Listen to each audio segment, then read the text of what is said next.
Así que a partir de esta semana vamos a comenzar esta nueva serie de estudios que tienen relación a Cristo, a su persona. Y vamos a estar viendo cómo es que se manifiesta o se da a conocer la imagen de nuestro Señor Jesucristo, el Salvador del mundo, en la Escritura, tanto en el Antiguo como en el Nuevo Testamento. ¿Por qué vamos a hacer esto? ¿Por qué vamos a estar revisando esta área tan importante de la doctrina cristiana que es la cristología?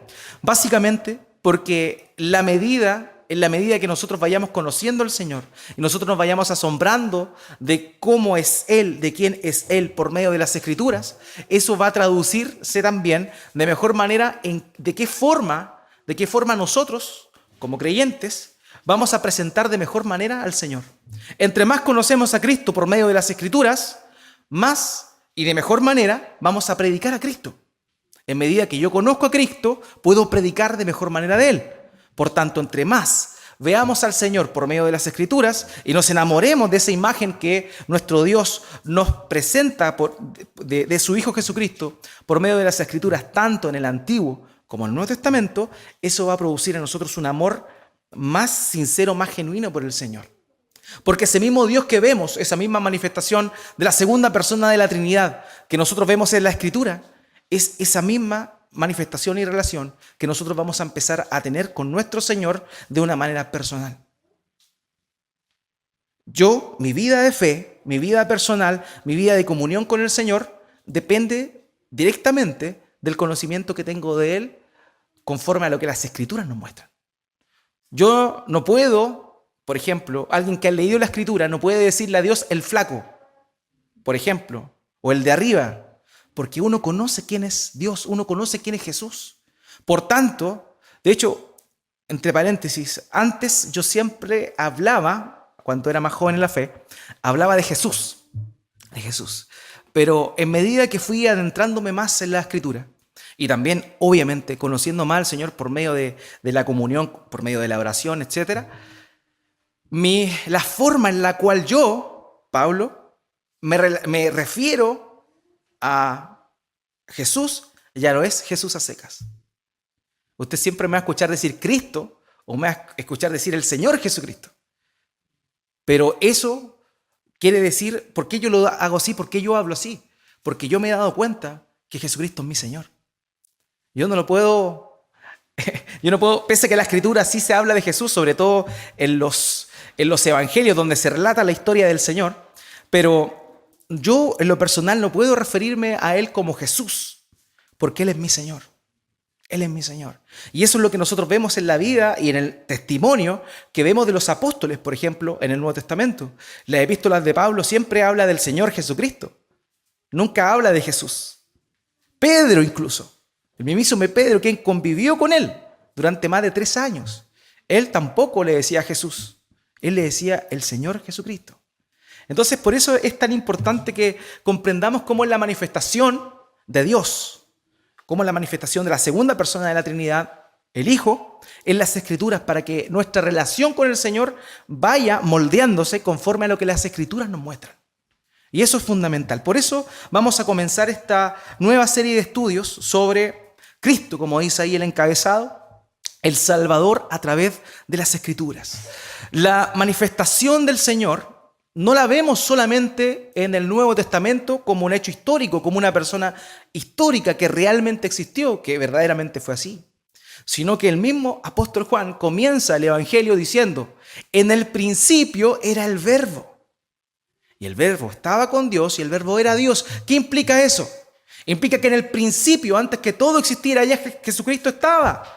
Y Juan le llama el Verbo, la palabra, el Logos. Por eso Jesús, el Hijo de Dios, nuestro Señor Jesucristo, no solo aparece e irrumpe en la historia hace aproximadamente 2000 años, sino que siempre ha estado presente. Colosenses capítulo 1, versículo 15 dice que en Él fueron formadas todas las cosas, del 16 en adelante también. Él es la imagen del Dios invisible, el primogénito de toda creación. Eso no quiere decir que Él sea el primer creado, sino que Él es el primero, el que tiene preeminencia por sobre todo lo creado. Él siempre ha estado, Él siempre se ha manifestado. Y es por eso que es necesario que comprendamos que la imagen del Señor, la imagen de la segunda persona de la Trinidad, aparece descrita a lo largo de toda la Escritura. El hilo que une ambos testamentos, el Antiguo Testamento como el Nuevo Testamento, es la persona del Hijo de Dios, la segunda persona de la Trinidad. Pero vamos a estar viendo de una manera introductoria que en el Antiguo Testamento, como Jesucristo todavía nos había encarnado, se nos habla del Señor, pero de una manera distinta, por medio de lo que aparece ahí, por medio de tipologías. Y vamos a estar viendo al transcurso de estas semanas varias tipologías que aparecen en el Antiguo Pacto que hacen una alusión directa al Señor Jesucristo. Y usted va a ver cómo en la Escritura la persona del Hijo de Dios permea toda la Biblia. Como le decía, el hilo conductor de la historia de la redención es el Hijo, la segunda persona de la Trinidad. Y esto que estamos viendo, que vamos a empezar a ver, dentro de la doctrina cristiana o dentro de la teología se le denomina la cristología. ¿Qué significa cristología? El estudio de Cristo, ¿ya? La cristología ocupa un lugar preeminente en la cumbre de la teología bíblica. Y con razón, pues desde la incomparable figura de Jesucristo se iluminan todos los horizontes de la revelación divina. La persona y la obra de Jesucristo constituyen el corazón de la revelación bíblica, el epicentro de los propósitos eternos de Dios. Esto lo dijo un hermano llamado Stuart Park. La cristología es el centro de la doctrina bíblica, porque todo converge en Cristo. Recordemos, el mismo Señor Jesucristo le enseñó a los discípulos camino a Emaús que de Él hablaban los salmos, que de Él hablaba Moisés y que de Él hablaban los profetas. Y esos tres elementos, Moisés, que se refiere a la ley, los profetas y los salmos, hace una alusión directa a la Tanaj, que corresponde al Antiguo Testamento que tenían los judíos, que es la Biblia de los judíos. Los judíos no tienen el Nuevo Testamento, tienen el Antiguo Testamento. Y el Antiguo Testamento que tenemos nosotros y que corresponde al conjunto total de la Biblia de los judíos, está dividida en tres cosas, son tres partes. Una es la ley, que corresponde a los escritos de Moisés, los primeros 5 libros. Después viene lo que es los profetas, ¿cierto? Todo el compendio de libros proféticos, tanto pequeños, extensos o más largos, que dentro de la concepción hebrea son conocidas no por lo extenso o lo corto, sino más bien por el periodo en el cual fueron escritos. Se le llaman profetas anteriores y profetas posteriores. Y anteriores se le llama porque son anteriores al exilio. Y posteriores se le llaman porque son posteriores al exilio. Pero también a los escritos. Y esos escritos es conocido, los escritos incluye, por ejemplo, Eclesiastés, Cantar de los Cantares, los Proverbios y los Salmos. Y todo ese conjunto era conocido como los Salmos. Por eso cuando el Señor dice, de mí habló Moisés, los profetas y los Salmos, está haciendo está convergiendo en todo el Antiguo Testamento. Toda la Biblia, el Antiguo Testamento, habla de Él. Cristo es el centro de todo. Ahora, ¿cómo nosotros vemos, por ejemplo, dentro del desarrollo de la Escritura, la manifestación de Cristo? Y esta es una tablita que nos puede ayudar un poco a comprender eso. De Génesis a Deuteronomio nosotros vemos la revelación. Allí pasan los primeros sucesos, por ejemplo, la creación del ser humano, la caída del ser humano y la promesa de la redención por medio de un descendiente de la mujer. Eso lo vemos nosotros en el libro de Génesis. De Génesis a Deuteronomio también nosotros contemplamos, por ejemplo, la elección de un pueblo. Dios elige un pueblo que es representativo del pueblo de Dios, que hoy en día nosotros conocemos como aquellos judíos que reconocieron a Cristo y también el día de hoy, ¿cierto?, a su iglesia. Ese es el pueblo de Dios, todo aunado. De Josué a Esther, nosotros podemos comprobar ahí la preparación, cómo se empieza a gestar todo el plan de redención, cómo se empieza a desarrollar este proceso histórico en el cual aparece, por ejemplo, aparece Ruth, una mujer moabita, que es el medio también por el cual el Mesías viene. Ruth se termina casando con Booz y de Booz viene la línea de Jesús, de donde nació el Señor Jesucristo. Entonces, cosas como esa a nosotros nos muestran cómo se fue preparando todo esto, este acontecimiento máximo y glorioso que comienza en realidad a manifestarse públicamente cuando el Señor Jesucristo nace. De Job a Cantar de los Cantares vemos la aspiración, las promesas que empiezan a darse sobre el Mesías. De Isaías a Malaquías, la expectación profética que se dio por medio de las enseñanzas de los profetas sobre aquello que iba a ocurrir con el pueblo de Israel, con el pueblo de Judá y en particular con la promesa de la venida del Mesías. Y en Mateo a Juan nosotros vemos la manifestación ya clara, física del Señor Jesucristo. De Hechos y las epístolas hablan de la realización, lo que empezó ya cuando el Señor Jesús hubo consumado su obra, ¿cierto? Y comienzan las repercusiones o los beneficios de la obra de Cristo. Vemos que su iglesia es revestida de poder para poder proclamar la verdad del Evangelio, etc. Y en Apocalipsis nosotros vemos el proceso de la culminación, cómo es que la obra redentiva de nuestro Dios se lleva a cabo de manera completa y definitiva después y continuará perpetuamente en el cielo nuevo y la tierra nueva. Por eso, hermanos míos, que esta pequeña tablita que resume de alguna manera los libros de la Escritura nos muestra cómo es que se presenta la imagen de la segunda persona de la Trinidad de Cristo Jesús en la Escritura. Ahora, Blaise Pascal, ustedes deben haber oído hablar de este caballero, dijo lo siguiente. Él era un matemático y también se la da de filósofo en alguna oportunidad. Él dijo lo siguiente: solo por Jesucristo conocemos la vida y la muerte. Fuera de Él, todo es tinieblas. Nuestra vida, nuestra muerte, Dios e incluso nosotros mismos. Sin las Escrituras cuyo único objeto es Jesucristo, nada conoceremos. Viviremos en una ceguera y confusión completas respecto a la naturaleza de Dios y a nuestra propia naturaleza. Cristo es el punto central. Todo converge en Él. Nada tendría sentido, nada de lo creado, el propósito del ser humano no tendría sentido si no fuera por la persona de Cristo Jesús. Ahora bien, como lo mencioné, les comenté que cuando nuestro Señor Jesucristo resucita, se le aparece a unos discípulos que iban camino de Emaús. También posterior a eso se les presenta, según lo que aparece descrito en el Evangelio según Lucas, se les presenta a los discípulos y más o menos le hace el mismo ejercicio, les explica qué estaba escrito de él en las Escrituras en el Antiguo Testamento. Pero cuando él estuvo vivo, él también manifestó claramente que las Escrituras daban testimonio de él. Por ejemplo, aquí en Juan capítulo 5, versículo 39, el Señor le está recriminando a los escribas y fariseos, aquellos que conocían las Escrituras, supuestamente, o que por lo menos tenían un dominio de ellas. Él les dice: ustedes no quieren creer en mí. Pero la Biblia habla de un tema. ¿Quién quiere leer, por favor, Juan capítulo 5, verso 39? ¿Se da cuenta? Lo está reprochando. Ustedes estudien las Escrituras a fondo porque piensan que ellas les dan vida eterna. Pero las Escrituras no dan vida eterna en sí. Las Escrituras dan vida eterna porque muestran al Hijo.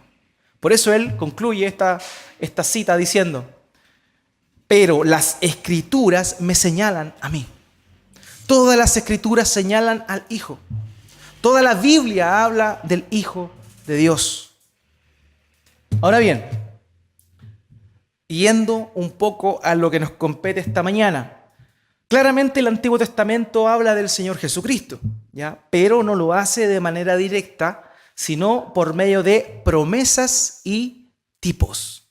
Esto es importante, hermanos, porque normalmente nosotros estamos acostumbrados a ver el Antiguo Testamento y lo relacionamos, cuando se habla del Señor Jesucristo, lo relacionamos directamente con otra palabra, que son las profecías, ¿cierto? Como las profecías se cumplieron en Cristo, y claramente así fue. Pero muchas veces nosotros tenemos una noción de profecía un poco sesgada. Nosotros pensamos muchas veces que la profecía es vaticinar algo de antemano, ¿cierto? Eso es lo que normalmente uno entiende como profecía. Y es cierto, en la Escritura se dan muchas profecías del Señor Jesucristo. Pero una de las características de las profecías, según lo que la misma Biblia enseña, según lo que el mismo Dios dijo por medio de Moisés, es que las profecías como tales se deben cumplir al 100%, ¿cierto? Como están escritas. Y precisamente las profecías se cumplieron al 100%, pero no de una manera directa o literal, ¿ya?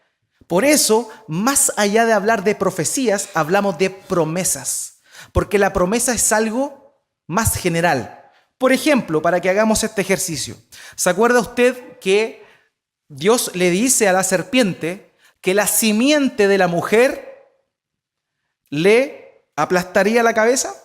¿Se acuerda de eso? Nosotros entendemos, por medio de esa figura, de esa alegoría, que esa simiente se está refiriendo al Señor Jesucristo. Ahora, ¿literalmente el Señor Jesucristo le aplastó la cabeza a Satanás? ¿Literalmente?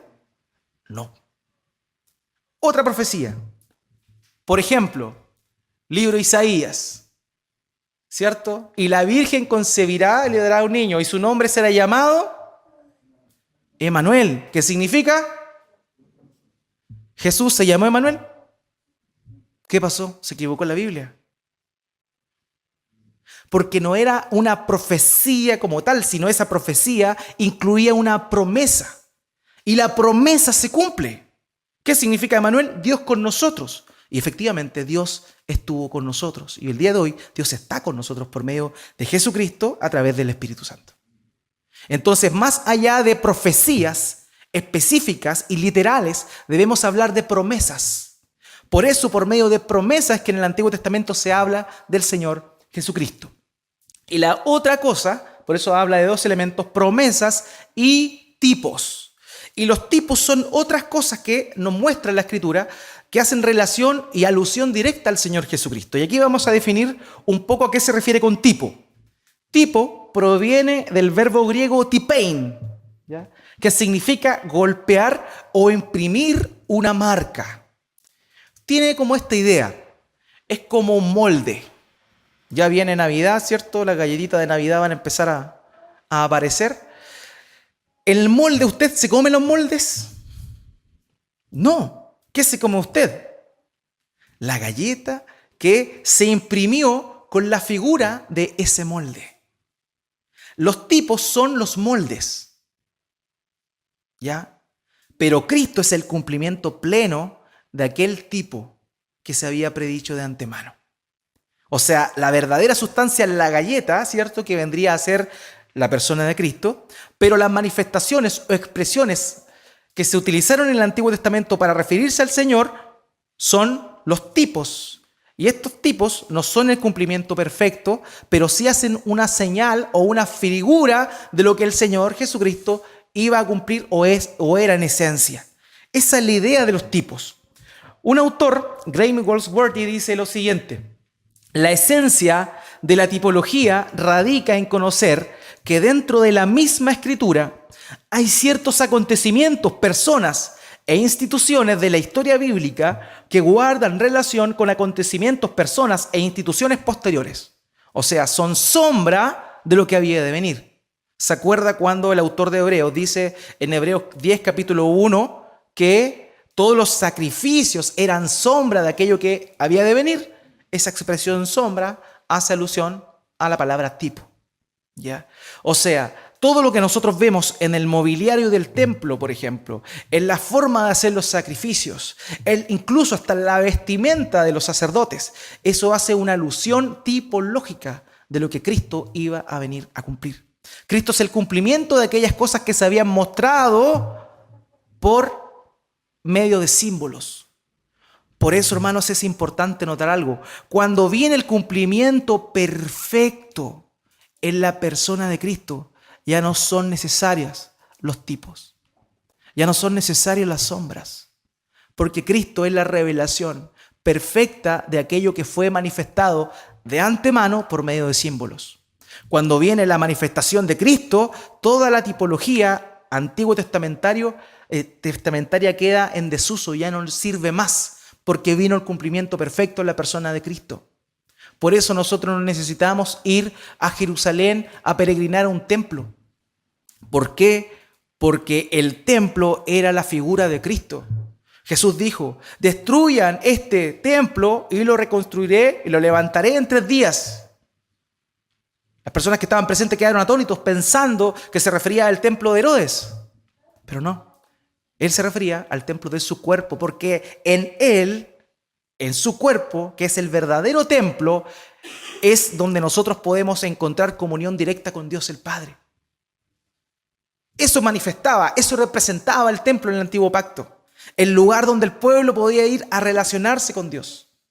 El verdadero templo es Jesucristo. Y es por medio de Él que nosotros hoy día tenemos libre acceso y entrada al trono de la gracia. ¿Se da cuenta? Entonces, por eso es importante entender y conocer los tipos, porque así podemos saborear de mejor manera a nuestro Señor Jesucristo. Por tanto, muchas cosas que se hablaron en el Antiguo Testamento hacen una alusión directa a la persona del Hijo. ¿Ya? Y ahora vamos a ver de una manera breve, hermanos, y espero no extenderme mucho en esto, de que también muchas veces las tipologías escritas o mostradas en el Antiguo Testamento hacen por así decirlo, o toman el lugar de las narraciones que encontramos en el Antiguo Testamento. Por ejemplo, en la vida de ciertos hombres de carne y hueso que vivieron, nosotros podemos ver la imagen de lo que Cristo haría después. Por ejemplo, mi hermano Gilberto el otro día mencionó el sacrificio, ¿cierto?, que Abraham iba a hacer de su hijo Isaac. En la imagen es clara, un padre sacrificando a su hijo, ¿cierto? Ahí no hay que aplicar mucha interpretación para ver que se está haciendo una alusión directa a el Padre Celestial que entrega a su hijo en sacrificio. ¿Ya? Ahora, no es que ese relato, y note bien esto, no es que ese relato de Abraham e Isaac sea falso. No, es genuino, es verdadero. Pero en lo que les pasó a ellos, se presagia de antemano aquello que iba a ocurrir muchos años después por medio de Cristo, el verdadero sacrificio. Aquel que Abraham fue refrenada la mano para hacer el sacrificio, pero Dios no refrenó su mano para sacrificar a su propio hijo para redimirnos de nuestros pecados. Entonces, no es que esos relatos son falsos, esos relatos son genuinos, verdaderos, eso ocurrió, son hechos históricos. Pero también Dios usó eso para mostrarnos de antemano aquello que se iba a cumplir de manera perfecta por medio del Señor Jesucristo.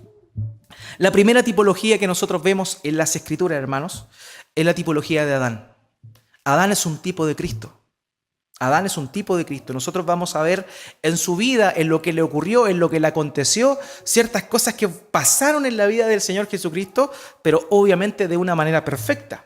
Por ejemplo, en Romanos capítulo 5, verso 14, dice esto, fíjese.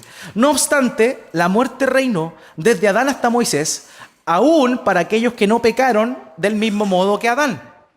Fíjese ahora, el cual es figura de aquel que había de venir. ¿Quién es figura de aquel que había de venir? Adán. ¿Adán existió? Sí, Adán existió. ¿Le pasó todo lo que le pasó a Adán? Sí, le pasó eso. Pero aquellas cosas que le pasaron, su persona, eso fue una tipología a la vez de aquel verdadero hombre que había de venir. Por eso es que al Señor Jesucristo se le llama el segundo Adán. Y este segundo Adán es mejor que el primer Adán. Y vamos a ir viendo ciertos paralelismos entre Adán y también ciertas, por así decirlo, contrastes entre Adán y Jesucristo. Porque hay muchas cosas que Jesucristo era similar a Adán, pero hay otras cosas que era totalmente contrario. Y por medio de los paralelismos y de los contrastes, a través de la persona de Adán, nosotros podemos comprender y entender de mejor manera muchos acontecimientos que el Señor Jesucristo realizó. La tipología en la persona de Adán es la primera y más importante de las tipologías. Adán es el representante de toda la humanidad. Su pecado generó la caída de todo el género humano, ya que él es la cabeza federal del hombre. Adán fue el representante de todos nosotros. Hermanos, porque Adán pecó es que todos nosotros, la humanidad completa, nace de una manera muerta espiritualmente hablando. Nacemos separados de Dios. ¿Producto de qué? De que nuestro representante Adán cayó. Entonces, por eso es tan importante para nosotros la figura de Adán. Ahora bien, el nombre Adán ya nos comienza a mostrar atisbos de la tipología. Adán, note bien esto. Según Flavio Josefo, un historiador del tiempo posterior al Señor Jesucristo, pero bien cerca de ese tiempo, él decía que en el pensamiento judío, en el pensamiento hebreo, era común pensar que la palabra Adán o el nombre Adán derivaba de la palabra rojo. Por ejemplo, y eso no es muy descabellado pensarlo. ¿Se acuerdan cuál era el nombre o sobrenombre que se le atribuye a los descendientes de Esaú en las Escrituras? ¿Cuál es? Edom. Edom. Y fíjese, Edom, Adán. ¿Y sabe por qué se le llamaba Edom? Porque Edom significa rojo. Porque él era colorín. Así es, hermano. Entonces, la raíz de la palabra Edom es la misma que Adán y significa rojo. Y era el color que hacía relación a la sangre. También Adán se llama Adán porque de la tierra fue tomado, según lo que el mismo libro de Génesis nos dice. ¿Sabe usted cómo es la palabra hebrea para referirse a la tierra? Adama. ¿Le suena a la familia? Adama, Adán. Curiosamente, la palabra hebrea para referirse a sangre también es dam. O sea, Adán tiene el nombre Adán tan solo tiene una pequeña relación a que sangre iba a derramarse en tierra. O sea, el solo nombre Adán ya de alguna manera nos apuntaba, vislumbraba la escena que muchos años después se iba a cumplir en una cruz, cuando el verdadero Hijo de Dios, el verdadero representante del hombre, aquel puro y sin pecado, iba a derramar su sangre en la tierra. Tan solo con el nombre Adán ya nos estaba mostrando algo. El nombre Adán es una tipología, hermanos, para eso. Pero la persona de Adán también es una tipología bien importante, significativa. Por ejemplo, vamos a ver aquí ciertos paralelismos que existen entre Adán y Cristo. El primero, Adán fue creado a imagen de Dios. En cambio, Jesucristo es la imagen de Dios. Adán fue formado de la tierra, ¿cierto? Cristo proviene del cielo. Adán recibió su vida de parte de Dios. El Señor Jesucristo dijo que Él tenía vida en sí mismo. Y cuando Él quería, podía dar su vida y podía volverla a tomar. ¿Se da cuenta como ciertas cosas así que uno puede hacer estos paralelos y notar verdaderamente cómo en Adán ya se nos está prefigurando aquello que iba a venir a ser el Señor Jesús? También Adán recibió el señorío sobre el mundo, mientras que en Mateo capítulo 28, versículo 18, cuando el Señor Jesucristo resucita, dice: toda potestad me es dada en el cielo y en la tierra. O sea, Adán recibió el señorío, pero Cristo recibió toda la autoridad en el universo y sobre toda cosa creada. ¿Se da cuenta en esos paralelismos que existen entre la figura de Adán? O sea, ya en Adán nosotros podemos notar al Señor Jesucristo, su obra, su carácter, su esencia, su sustancia. Ahora, otros paralelismos que encontramos entre Adán y Eva y Cristo y su esposa, que es su pueblo. Ya cuando vamos a hablar de la esposa vamos a hacer alusión al pueblo de Dios, que también lo conocemos como la iglesia, ¿ya? La esposa de Adán fue designada antes de ser creada, ¿cierto?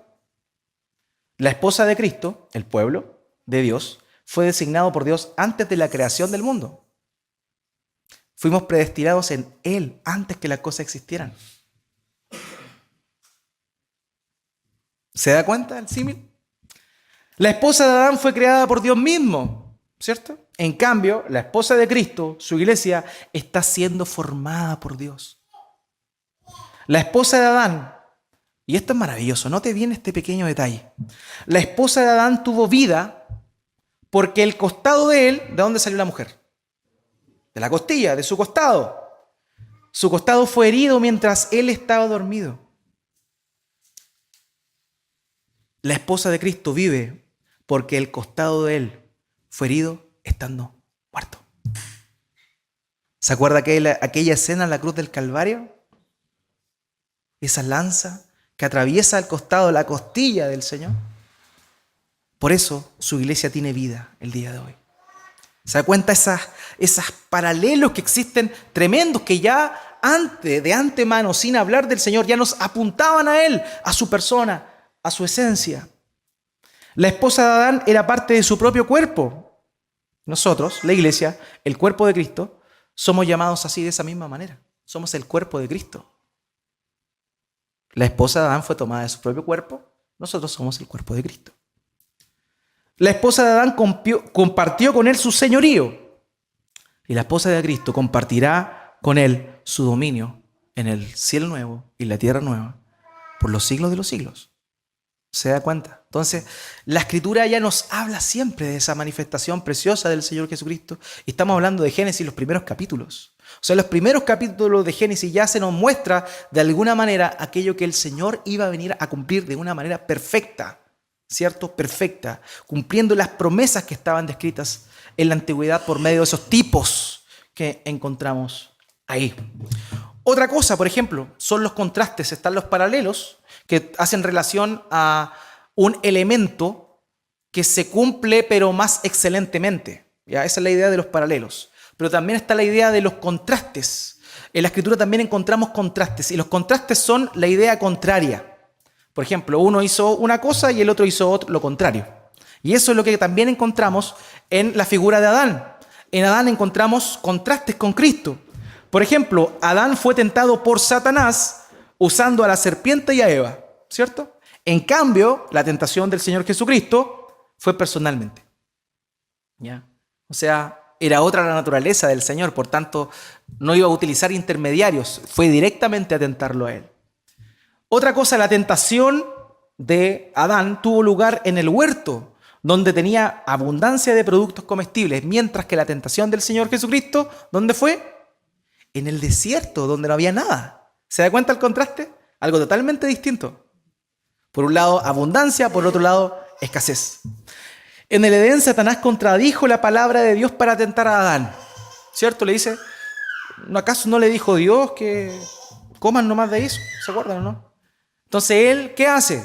Él contradice lo que Dios dijo. Pero con Cristo, Él no contradice. Incluso da la impresión de que Él está diciéndole a Jesús, oye, ya, pues está escrito esto. Que se cumpla, pues. Le dice, oye, pero tírate de acá, si a sus ángeles mandará para que tu pie no tropiece en piedra. Él estaba cuestionando el cumplimiento de la palabra, no contradiciéndola, pero estaba utilizando ese cumplimiento, alterando el verdadero significado de esa palabra. Ahora bien, el primer Adán se sometió a Satanás y fue vencido, mientras que Cristo, el postrer Adán, se sometió a la voluntad de Dios y venció al diablo. Contraste completo. En uno vemos la caída, en el otro vemos el triunfo. ¿Se da cuenta? Hay ciertas similitudes en la vida de Adán y en la de Cristo, Jesús. Pero a la vez hay cosas que son radicalmente distintas, puesto que el primer Adán no era perfecto como lo sí es el segundo Adán. Y por último, contrastes entre Adán y Cristo en general. Adán murió por su propio pecado, mientras que Cristo murió por nuestros pecados. En Adán todos somos pecadores, en Cristo somos constituidos justos. ¿Se da cuenta? Contrario, la idea inversa. En Adán estamos sentenciados a muerte. En Cristo somos poseedores de vida eterna. Y en Adán participamos de su naturaleza caída, mientras que en Cristo participamos de su naturaleza divina. Por eso, hermanos míos, es tan importante que leamos, que estudiemos, que analicemos en el Antiguo Testamento. Muchas veces uno se enfoca única y exclusivamente en el Nuevo Testamento. Y es cierto, ahí está claro, es como a prueba de flojos, por así decirlo. Está todo revelado, perfecto. Pero en el Antiguo Testamento también vemos a Cristo. Y si nosotros queremos tener una imagen real de nuestro Señor, es necesario que conozcamos todo el consejo de Dios y que veamos cómo toda la Escritura, hermanos, nos lleva a Cristo. La ley, dijo Pablo en el libro de Gálatas, era un ayo. ¿Qué era un ayo?